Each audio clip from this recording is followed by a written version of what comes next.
क्या कभी ये सवाल मन में उठा कि कुछ लोग सचमुच एक इंसान से प्यार नहीं करते, बल्कि अपने दिमाग की बनाई एक छवि से मोहब्बत कर बैठते हैं? ये है अवचेतन की वो रहस्यमयी दुनिया जहां अनदेखी शक्तियां हमारे रिश्तों को चुपके से नचाती हैं। आज का ये लेक्चर आपको उस अंधेरे भूल भुलैया जैसे रास्ते पर ले जाएगा जहां सच और भ्रम एक साथ नृत्य करते हैं। लेकिन सुन लीजिए, ये लेक्चर आसान नहीं है।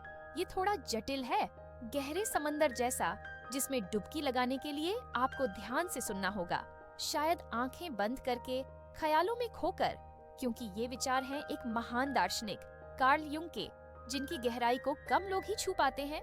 तो तैयार हो जाइए। क्या आप में हिम्मत है इस पहेली को सुलझाने की, या ये रहस्य आपके मन को और उलझा देगा? युंग ने मानव मन की उस अनदेखी दुनिया को समझने में सालों लगाए, जिसे वो अवचेतन कहते थे। वो हिस्सा जो तुम्हारे दिमाग में चुपके से काम करता है, बिना तुम्हें खबर दिए। और उन्होंने कुछ ऐसा खोजा जो सुनने में डरावना है। कुछ औरतें, मेरे दोस्त, पुरुषों से प्यार नहीं करती। वो उस ख्याल से प्यार करती हैं जो वो पुरुषों के बारे में बनाती हैं। वो एक फंतासी, एक प्रोजेक्शन, एक सपना बुनती हैं। और सबसे डरावनी बात, उन्हें खुद नहीं पता कि वो ऐसा कर रही हैं। तुम सोचते हो कि वो तुम्हें चुन रही है, लेकिन हकीकत में वो उस छवि को चुन रही है जो उसने अपने दिमाग में गढ़ा है, एक कठपुतली जो उसके निजी नाटक में किरदार निभाए।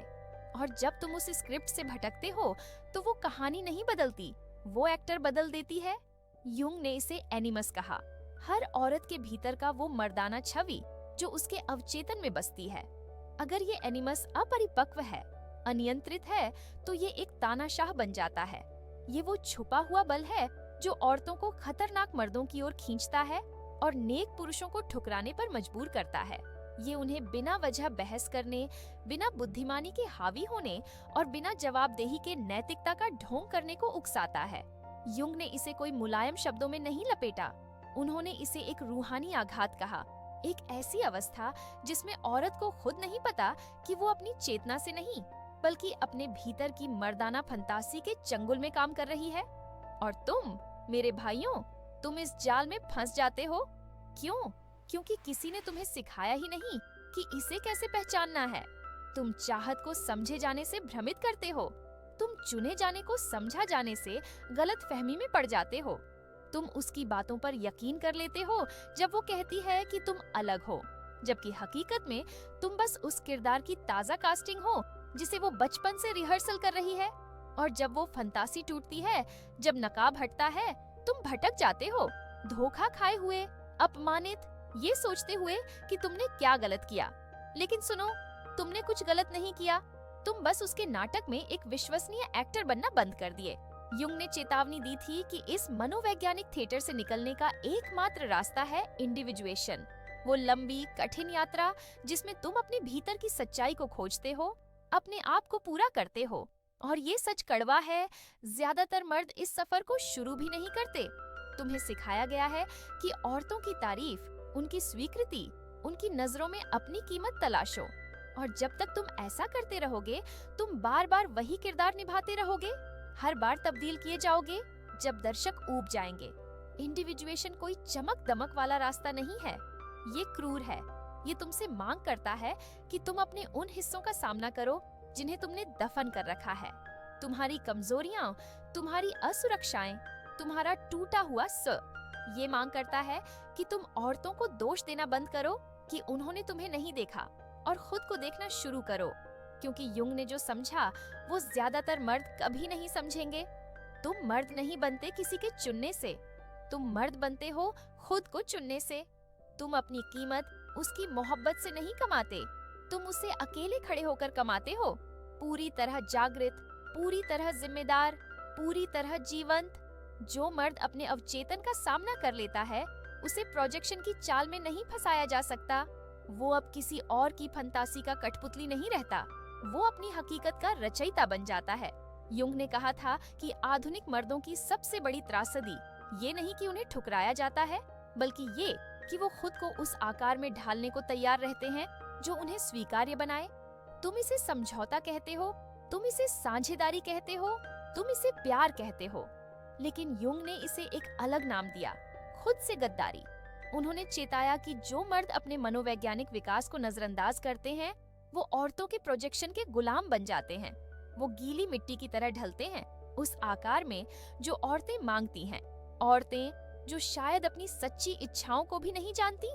तुम मर्द होना बंद कर देते हो और नकाब बन जाते हो, मुस्कुराते, सहमति देते, परफॉर्म करते, जब तक कि तुम भूल ही जाओ कि नकाब पहनने से पहले तुम कौन थे। और औरतें, ओह, वो इसे महसूस करती हैं, वो इसे तुमसे कहीं ज्यादा समझती हैं।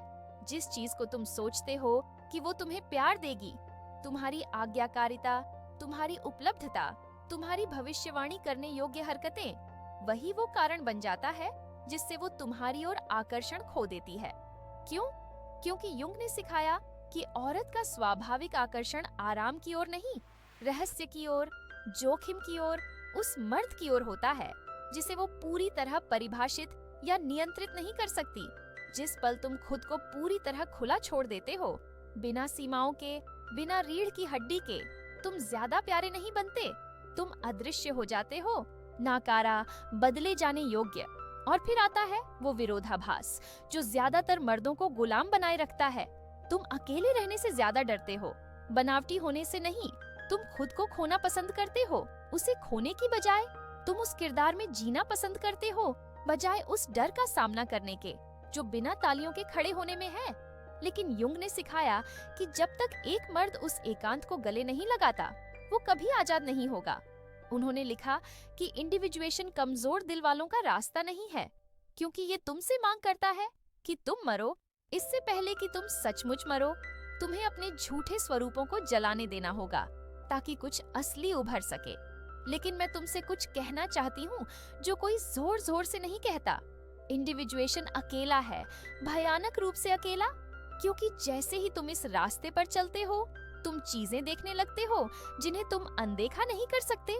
तुम उन खेलों को पहचानने लगते हो जो लोग खेलते हैं, वो नकाब जो वो पहनते हैं, वो झूठ जो वो खुद को सुरक्षित महसूस करने के लिए बोलते हैं। और जब तुम इसे दूसरों के साथ बांटने की कोशिश करते हो, वो तुम्हारा मजाक उड़ाते हैं। वो तुम्हें ठंडा, घमंडी, ज्यादा गंभीर कहते हैं। वो तुम पर इल्जाम लगाते हैं कि तुम ही समस्या हो, लेकिन तुम समस्या नहीं हो। तुम वो आईना हो जिसे लोग नफरत करते हैं जब वो उन्हें कुछ ऐसा दिखाता है जिसका वो सामना नहीं करना चाहते। युंग ये अच्छी तरह जानते थे। उन्होंने दशकों तक उन मरीजों का अध्ययन किया जो अपनी छाया, अपने दिमाग के उन अंधेरे, ठुकराए हिस्सों का सामना करने से डरते थे। और औरतों के बारे में युंग ने चेताया कि उन्हें अक्सर ऐसी संस्कृतियों में पाला जाता है जो उन्हें इस टकराव से बचने की इजाजत देती हैं। उन्हें बताया जाता है कि वो शुद्ध हैं, भावनात्मक हैं, सहज हैं और जैसी हैं वैसे ही पूर्ण हैं। लेकिन युंग इस बात को नहीं मानते थे। उन्होंने लिखा कि औरतों के लिए सबसे बड़ा खतरा उनका अवचेतन एनिमस है, वो आंतरिक आवाज जो झूठी निश्चितता, झूठा अधिकार और झूठी नैतिक श्रेष्ठता के साथ बोलती है। उन्होंने चेताया कि अगर एक औरत इस मर्दाना शक्ति का सामना नहीं करती, उसे अपने भीतर समाहित नहीं करती, तो वो उसकी कैदी बन जाती है। वो इसे हर उस मर्द पर प्रोजेक्ट करती है जिससे वो मिलती है, और उन पर उस जंग का इल्जाम लगाती है जिसे वो अपने भीतर लड़ने से इनकार करती है। और तुम सोचते हो कि तुम उसका उद्धारक बनोगे। तुम सोचते हो कि तुम अपवाद बनोगे।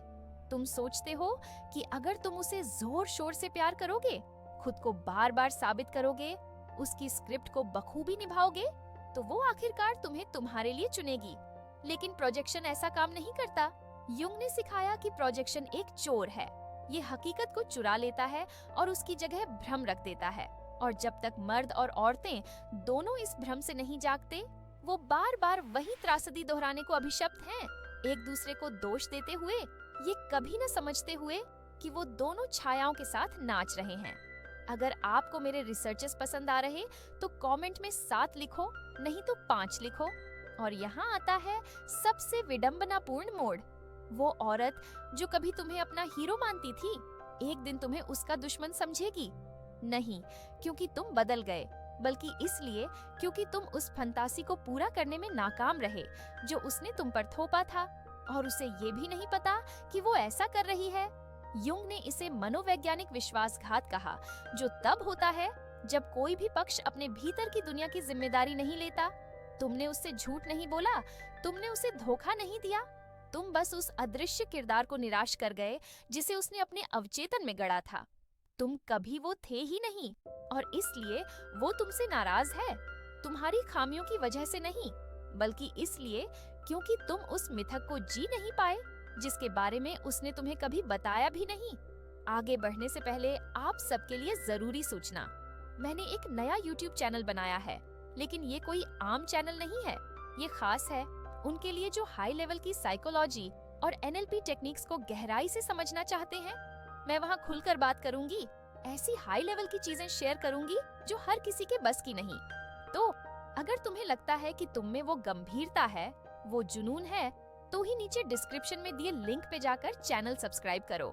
लेकिन हाँ, ये सिर्फ सीरियस स्टूडेंट्स के लिए है जो सचमुच कुछ बड़ा सीखना चाहते हैं। बाकी अगर तुम सिर्फ टाइम पास करना चाहते हो तो शायद ये चैनल तुम्हारे लिए नहीं है।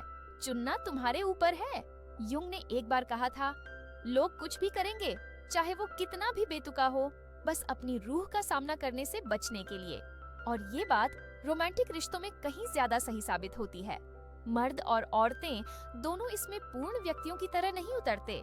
वो अपने अधूरे डर, अनकही जरूरतें और बचपन के अनसुलझे घावों को उस इंसान की बाहों में ले आते हैं जिसे वो मुश्किल से समझते हैं। तुम इसे प्यार कहते हो, युंग इसे आवेश कहते थे, और एक सम्मोहित इंसान की तरह तुम बार बार इस जाल में चलते चले जाते हो, ये सोचते हुए कि इस बार कुछ अलग होगा। लेकिन ऐसा कभी नहीं होता, क्योंकि तुमने अभी तक वो सबसे डरावना सवाल खुद से नहीं पूछा, क्या अगर मैं ही इस पैटर्न का जिम्मेदार हूँ? तुम औरतों को दोष देना चाहते हो, तुम उन्हें चालबाज, धोखेबाज, उथली कहना चाहते हो, लेकिन युंग तुम्हारी आंखों में देखकर पूछेंगे, और तुमने उस औरत को तुम्हें चुनने की इजाजत क्यों दी? जो मर्द अपनी भीतरी नारी शक्ति का सामना करने से इनकार करता है, वो उसकी गुलामी करने को अभिशप्त है। तुम शिकार नहीं हो, तुम स्वयं सेवक हो। तुमने खुद चुना कि तुम उसकी निजी मिथक में मूर्ख बनोगे, क्योंकि अपनी खालीपन का सामना करना, अपनी अधूरी सच्चाई का सामना करना किसी और की फंतासी में किरदार निभाने से कहीं ज्यादा डरावना था। और यहीं पर ज्यादातर लोग सुनना बंद कर देंगे, क्योंकि यहीं से सुख खत्म होता है और जिम्मेदारी शुरू होती है। युंग ने कोई सस्ता हल नहीं दिया। उन्होंने तुम्हें कोई 3 स्टेप्स वाला अल्फा मेल बनने का नुस्खा नहीं दिया। उन्होंने तुम्हें एक क्रूर आजीवन कार्य दिया, खुद का सामना करने का, अपने दिमाग की खामोशी में अकेले बैठने का, जब तक कि भ्रम टूटने न लगे, जब तक वो आवाज जो कहती है कि तुम उसके बिना कुछ नहीं, मर न जाए। और गलती न करना, वो आवाज अपनी जिंदगी के लिए लड़ेगी। वो तुमसे कहेगी कि तुम्हें उसकी जरूरत है, कि तुम उसके बिना अधूरे हो, कि कोई मर्द बिना औरत की स्वीकृति के जी नहीं सकता। लेकिन युंग का काम एक और खतरनाक बात फुसफुसाता है। वो मर्द जो उसके बिना खड़ा हो सकता है, बिना स्वीकृति के, बिना तालियों के, बिना जरूरतमंद होने के, वही मर्द सचमुच आजाद है। अगर आपको मेरे रिसर्चेस पसंद आ रहे तो कमेंट में 7 लिखो, नहीं तो 5 लिखो। जब तुम उस जगह पर पहुंचते हो, तुम ठंडे या दूर नहीं बनते, तुम असली बनते हो।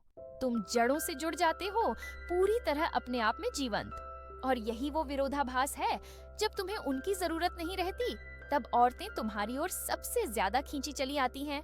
नहीं इसलिए कि तुम उन्हें चाहते हो, बल्कि इसलिए कि तुम नहीं चाहते। और तुम मुस्कुराओगे, not because you are heartless, but because you finally understand. तुम समझ जाओगे कि वो भी अपनी यात्रा पर है, उसे भी अपने एनिमस का सामना करना है, उसे भी अपने भ्रमों से जागना है। और तुम ये काम उसके लिए नहीं कर सकते, तुम उसे खुद से नहीं बचा सकते। तुम बस वही कर सकते हो जो युंग ने किया। अपने रास्ते पर इतने निडर होकर चलो कि तुम एक जीवंत आईना बन जाओ, जो हर उस शख्स को सच दिखाए जो हिम्मत करके देखे। ज्यादातर लोग मुड़कर चले जाएंगे, लेकिन कुछ, बहुत कम लोग तुम्हारा शुक्रिया अदा करेंगे। और यही फर्क है किसी किरदार के लिए प्यार किए जाने और उस मर्द के लिए सम्मानित होने में जो तुम बन गए हो। जब वो पल आएगा जब तुम्हें एहसास होगा कि तुम्हें अब परफॉर्म करने की जरूरत नहीं, तुम कुछ अजीब सी बात नोटिस करोगे। लोग तुम्हारी मौजूदगी से असहज होने लगेंगे। वो इसे महसूस करेंगे, भले ही वो इसे नाम न दे पाए। तुम्हारी मौजूदगी का वजन उन्हें परेशान करेगा, क्योंकि तुम अब उन तयशुदा खांचों में फिट नहीं होते जिनसे वो सुरक्षित महसूस करते हैं। युंग ने चेताया था कि एक इंडिविजुएटेड मर्द को समाज स्वागत नहीं करता। उसे डरते हैं, गलत समझते हैं, ठंडा या घमंडी कहते हैं। लेकिन सच कहीं ज्यादा खतरनाक है। तुम बस अछूत बन गए हो, न खरीदे जा सकने वाले, न हेर फेर किए जा सकने वाले, क्योंकि तुम खेल को देख चुके हो। और यहाँ मजा शुरू होता है। वो लोग जो कभी तुम्हारा ध्यान, तुम्हारी स्वीकृति, तुम्हारी तारीफ के लिए तरसते थे, वो तुमसे नाराज होने लगेंगे, क्योंकि अब तुम्हें उनकी जरूरत नहीं। खासकर वो औरतें जो अभी भी परफेक्ट मर्द की फंतासी में कैद हैं, वो तुम पर इल्जाम लगाएंगी कि तुम भावनात्मक रूप से उपलब्ध नहीं हो। वो कहेंगी कि तुम ज्यादा सोचते हो, ज्यादा विश्लेषण करते हो, ज्यादा दूर हो। लेकिन असल में वो ये कह रही हैं कि वो अब तुम्हें नियंत्रित नहीं कर सकती। तुम स्टेज से उतर चुके हो। तुमने उनकी स्क्रिप्ट पढ़ना बंद कर दिया और बिना उस स्क्रिप्ट के उन्हें नहीं पता कि तुम्हारे साथ क्या करना है, क्योंकि तुम अब किरदार नहीं, मर्द बन चुके हो। युंग ने एक बार मजाक में कहा था कि देवता अब बीमारियां बन गए हैं, जिसे प्राचीन संस्कृतियां डिवाइन पोजेशन कहती थीं। आधुनिक मनोविज्ञान उसे न्यूरोसिस कहता है। और गलती न करना, स्वीकृति की तलाश में भागने वाले मर्द सबसे ज्यादा रूहानी रूप से बीमार हैं। तुम सोचते हो कि तुम रोमांटिक हो जब तुम कहते हो मैं उसके लिए कुछ भी करूंगा या वो मेरी सब कुछ है। लेकिन युंग सिर हिलाकर कहेंगे कि तुम जो प्यार कहते हो वो असल में अपनी रूह को ढोने से इनकार है। किसी औरत पर अपनी उम्मीद, अपने मायने, अपने मकसद को प्रोजेक्ट करना ज्यादा आसान है, क्योंकि अगर वो इसे ढो रही है तो तुम्हें नहीं ढोना पड़ता। लेकिन यहाँ वो क्रूर मोड़ है जब उसे एहसास होगा कि वो तुम्हारी रूह ढोने के लिए नहीं बनी थी। वो उसे छोड़ देगी, उसे छोड़ना ही होगा, क्योंकि कोई भी औरत चाहे कितनी भी प्यार करने वाली हो, उस मर्द का बोझ नहीं उठा सकती जो खुद को उठाने से इनकार करता है। और जब वो उसे छोड़ देगी, तुम्हें धोखे का एहसास होगा, लेकिन तुम्हें उसका शुक्रिया करना चाहिए, क्योंकि उस पल में जब भ्रम टूटता है, तुम आखिरकार सच के सामने खड़े होते हो। और उस कच्चे साफ पल में तुम्हारे पास दो रास्ते हैं। तुम उसे दोष दे सकते हो, तुम कड़वाहट में डूब सकते हो, तुम उन नाराज मर्दों की भीड़ में शामिल हो सकते हो जो औरतों पर उंगली उठाते हैं, उनका मजाक उड़ाते हैं, उन्हें ठुकराते हैं, जैसे डरपोक जो अपनी खालीपन का सामना करने की हिम्मत कभी नहीं जुटा पाए। या फिर तुम वो कर सकते हो जो युंग तुमसे मांग करते। तुम अंदर की ओर मुड़ सकते हो। तुम वो अकेली, डरावनी, आजादी देने वाली यात्रा शुरू कर सकते हो, इंडिविजुएशन की, बिना किसी और के तुम्हें पूरा करने की जरूरत के, पूर्ण होने की।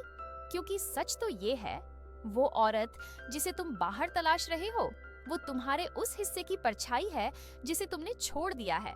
जब तक तुम उस हिस्से का सामना नहीं करते, हर रिश्ता एक परफॉर्मेंस होगा, हर कनेक्शन एक लेन देन, हर प्यार एक झूठ। लेकिन जब तुम उसका सामना कर लेते हो, जब तुम अपनी भीतरी नारी शक्ति को समाहित कर लेते हो, तुम वो मर्द बन जाते हो जो औरतों का पीछा नहीं करता। तुम उनके पीछे नहीं भागते, तुम उन्हें हेर फेर नहीं करते, तुम उनके लिए परफॉर्म नहीं करते। तुम स्थिर खड़े रहते हो, पूरी तरह अपनी सच्चाई में जड़ें जमाए, और उस जगह से कुछ चमत्कारी होता है। तुम अब उन औरतों को आकर्षित नहीं करते जो एक किरदार चाहती हैं। तुम उन औरतों को आकर्षित करते हो जो सच चाहती हैं। और तुम्हें पता चलेगा जब ऐसा होगा, क्योंकि वो तुमसे भव्य घोषणाएं नहीं मांगेगी।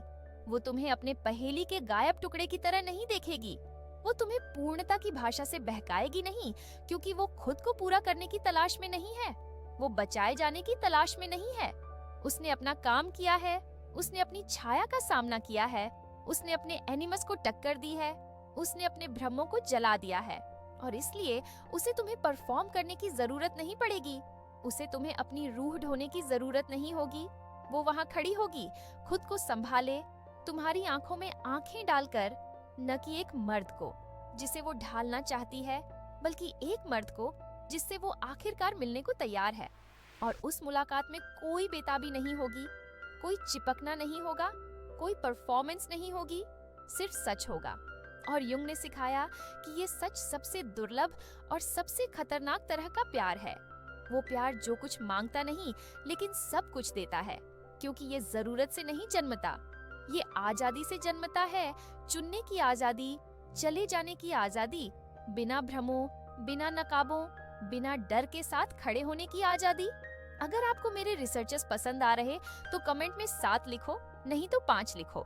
लेकिन मैं तुम्हें चेतावनी देती हूँ, तुम में से ज्यादातर कभी इस अनुभव तक नहीं पहुँचेंगे, क्योंकि तुम में से ज्यादातर रास्ते में ही हार मान लेंगे। तुम परफॉर्मेंस से समझौता कर लोगे, तुम फंतासी से समझौता कर लोगे, तुम उस अस्थायी रोमांच से समझौता कर लोगे जो किसी ऐसे शख्स के रूप में देखे जाने का है जो तुम नहीं हो, क्योंकि अपने असली स्वरूप का सामना करना अभी भी असहनीय लगता है। लेकिन अगर तुम में हिम्मत है, वो क्रूर, हड्डियां तोड़ देने वाली हिम्मत जो तुम्हें अकेले चलते रहने दे, अकेले खड़े होने दे, हर उस झूठी परत को उतारने दे जिसे तुमने स्वीकृति पाने के लिए बनाया था, तो तुम आखिरकार खुद को एक ऐसी जगह पर खड़ा पाओगे जो भयानक रूप से खूबसूरत है। तुम खुद को पाओगे, और जब तुम ऐसा कर लोगे, औरतें अब तुम्हारी पहचान का स्रोत नहीं रहेंगी। वो आईना नहीं रहेंगी जिससे तुम खुद को मर्द समझते हो। वो कुछ और बन जाएंगी, साथी न कि इनाम, आईना न कि माँ, सहयोगी न कि उद्धारक। और तुम उनसे प्यार करोगे इसलिए नहीं कि तुम्हें उनकी जरूरत है, बल्कि इसलिए कि तुम चुनते हो, शक्ति की जगह से, पूर्णता की जगह से, उस जगह से जो बिना किसी माफी के जानता है कि तुम कौन हो। कार्ल युंग ने तुम्हें कोई नक्शा नहीं छोड़ा, उन्होंने तुम्हें एक चेतावनी दी, एक चेतावनी कि जो मर्द खुद का सामना करने से इनकार करता है वो दूसरों के प्रोजेक्शंस का गुलाम बन जाएगा, खासकर औरतों के प्रोजेक्शंस का। लेकिन उन्होंने तुम्हें एक चुनौती भी दी, इंडिविजुएशन का रास्ता अपनाने की चुनौती, औरतों को उन किरदारों के लिए दोष देना बंद करने की जिन्हें तुम खुद निभाने को तैयार हो, किसी और की नजरों में पूर्णता तलाशना बंद करने की, चुने जाने की प्रतीक्षा करना बंद करने की। क्योंकि जो मर्द खुद को पूरी तरह बिना माफी के, बिना रुके चुनता है, उसे फंतासी नियंत्रित नहीं कर सकती, उसे परफॉर्मेंस बहका नहीं सकती, उसे किसी और की स्क्रिप्ट में किरदार बनकर छोटा नहीं किया जा सकता। वो अपनी जिंदगी का लेखक बन जाता है। जैसे ही हम इस लेक्चर को समाप्त कर रहे हैं, आइए कार्ल युंग की बुद्धिमत्ता पर एक बार फिर विचार करें। अवचेतन, प्रोजेक्शन और इंडिविजुएशन की उनकी खोज हमें व्यक्तिगत विकास और सच्चे रिश्तों के लिए एक मार्गदर्शिका प्रदान करती है। ये यात्रा चुनौतियों से भरी है, लेकिन ये सफर करने लायक है, क्योंकि अंत में बात दूसरों द्वारा चुने जाने की नहीं, बल्कि खुद को चुनने की है। तो इस ज्ञान को साथ लेकर आगे बढ़ें और इसे अपने रास्ते को रोशन करने दें। आशा है कि आप अपने अंधेरों का सामना करने की ताकत, अपनी सच्चाई को गले लगाने की हिम्मत और अपनी जिंदगी के लेखक के रूप में जीने की बुद्धिमत्ता पाएंगे। इस सफर में मेरा साथ देने के लिए आपका धन्यवाद। फिर मिलेंगे।